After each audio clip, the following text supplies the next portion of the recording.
बिस्मिल्लाहिर्रहमानिर्रहीम। लखां ते करोड़ां दरूद हज़रत मुहम्मद सल्लल्लाहु अलैहि वसल्लम ते लखां सलाम उन्हां दी आल ते मेरे सज्जनों बेलियो मित्रों अस्सलाम वालेकुम। मैं तुहाड़ा अपना राणा शेरी तुहानूं अपने चैनल राणा शेरी माड़ व्लॉग ते खुश आमदीद कहना वां जी। अज अपना मक्खन वर्गा बेली भरा सज्जन वो आ रहा दुबई तो ते लाहौर एयरपोर्ट तो लैन जा रहे हैं। मैं जी गड्डी ड्राइव कर रहा, मेरे नाल भाई कमर बैठे ने ते पिछे जनाब बैठे हुए ने भाई साडे सज्जन सारे बैठे ने, जिन्हां विच भाई मोहसन, भाई फयाज जट साहब ते इधर साइड ते ने भाई आसफ साहब, आसफ फौजी साहब वाल सीधे पद्धरे करन दे ने ते इधरली साइड ते जनाब मेरी वसीम भोला साहब बैठे ने ते ये कहते ने भाई आसफ साहब कि ईद तक इंशाल्लाह मेरा पफ बन जाएगा, पर उम्मीद कोई नहीं कि पफ बन जाएगा। इन्हें नवा स्टाइल भाई गंजे वाला बनाया होया जी। सफ़र करदे करे नमाज असर का टाइम हो गया। हाजी बने माशाल्लाह, नमाज सारे वीरां ने पढ़ी है।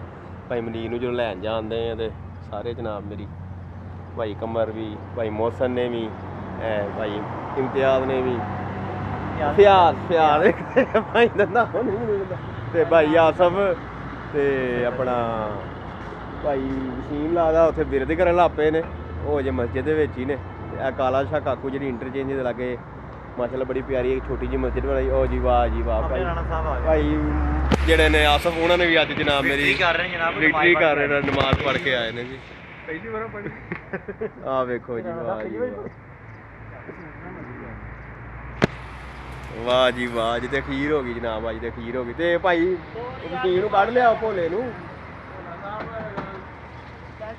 कढ लियाओ भाजी, क्योंकि टाइम जेड़ा फ्लाइट दा होंदा। लो जी भाई वकील भी जेड़ा निकल आए ने माशाल्लाह सुभान अल्लाह जी। ते काला शाह काकू जी इंटरचेंज है उत्थों जनाब मेरी अपनी गड्डी ते पिछे जी काला शाह काकू इंटरचेंज है।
लाहौर आ ना, लो भाजी आ वेखो जी मुंडे रोजा खोलन लगे ने। हाँ वाह जी, चल उन्हें केड़ा दौड़ के बाहर आ जाना। किनिया खा गए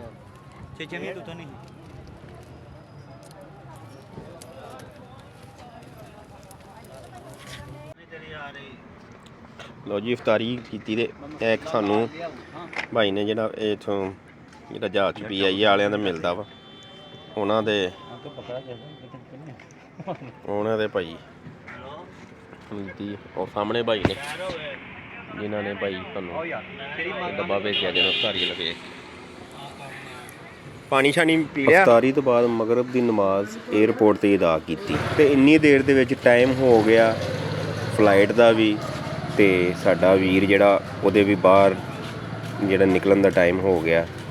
ते एग्जिट लाउंज चल जिहड़ा असी जानदे सी ते थोड़ी ही देर बाद भाई मनीर जिहड़े ने वो आ गए ते असी सारे जिहड़े भाई मनीर नूं मिले ते बड़ी खुशी हुई कि साडा भरा खैरियो आफियत नाल अपने घर वापस आया ते अपने घर वालियां नाल ते अपने यार बेलियां नाल भी मिलन दिया ਤੇ ਇਸ ਟਾਈਮ ਜਿਹੜੇ ਵਾ ਹੋਰ ਵੀ ਮੁਸਾਫਰ ਜਿਹੜੇ ਨੇ ਉਹ ਵੀ ਆਉਂਦੇ ਸੀ ਬਾਹਰ ਐਗਜ਼ਿਟ ਕਰਨ ਦੇ ਸੀ ਤੇ ਆਪਣੇ ਜਿਹੜੇ ਪਿਆਰੇ ਸੀ ਉਹਨਾਂ ਨੂੰ ਮਿਲਣ ਦੇ ਸੀ ਤੇ ਖੁਸ਼ੀ ਦਾ ਇਜ਼ਹਾਰ ਕਰਦੇ। ਅਸੀਂ ਵੀ ਸਾਰੇ ਯਾਰ ਸੱਜਣ ਇਕੱਠੇ ਹੋ ਕੇ ਤੇ 에ਅਰਪੋਰਟ ਤੋਂ ਬਾਹਰ ਨਿਕਲਣ ਦੇ ਸੀ ਤੇ ਹੁਣ ਅਸੀਂ ਖਾਣਾ ਖਾਣਾ ਤੇ ਖਾਣੇ ਵਾਸਤੇ ਅਸੀਂ ਬੁੱਕ ਕਰਵਾਇਆ ਸੀ ਸਾਲਮ ਬਕਰਾ ਜਿਹੜਾ ਬਲੋਚੀ ਸਟਾਈਲ ਹੁੰਦਾ ਦਮ ਪੁਖਤ, ਉਹ ਅਸੀਂ ਕਰਵਾਇਆ ਸੀ। ਤੇ ਹੁਣ ਅਸੀਂ ਜਿਹੜਾ ਵਾ ਨਿਸਾਰ ਚਰਸੀ ਟਿੱਕਾ ਸ਼ਾਪ ਉੱਥੇ ਜਾ ਰਹੇ ਹਾਂ ਸਾਰੇ ਦੋਸਤ।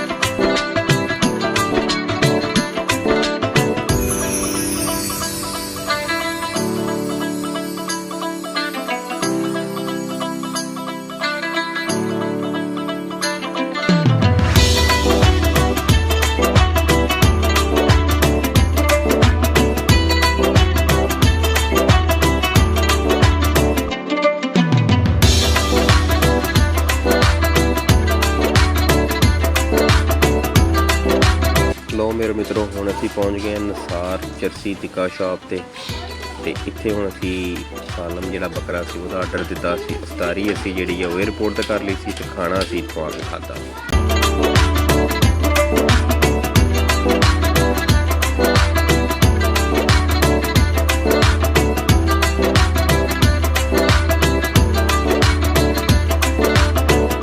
ਲਓ ਮੇਰੇ ਮਿੱਤਰੋ, ਆ ਦੇਖੋ ਲਾਹੌਰ ਦਾ ਨਜ਼ਾਰਾ। ਅਸੀਂ ਰੂਫ ਟਾਪ 'ਤੇ ਇਹਦੀ ਨਿਸਾਰ ਚਰਸੀ ਟਿੱਕਾ ਸ਼ਾਪ ਦੀ, ਤੇ ਬੜੇ ਹੀ ਅੱਛਾ ਨਜ਼ਾਰਾ ਲਾਹੌਰ ਦਾ ਨਜ਼ਰ ਆਉਂਦਾ ਇੱਥੋਂ।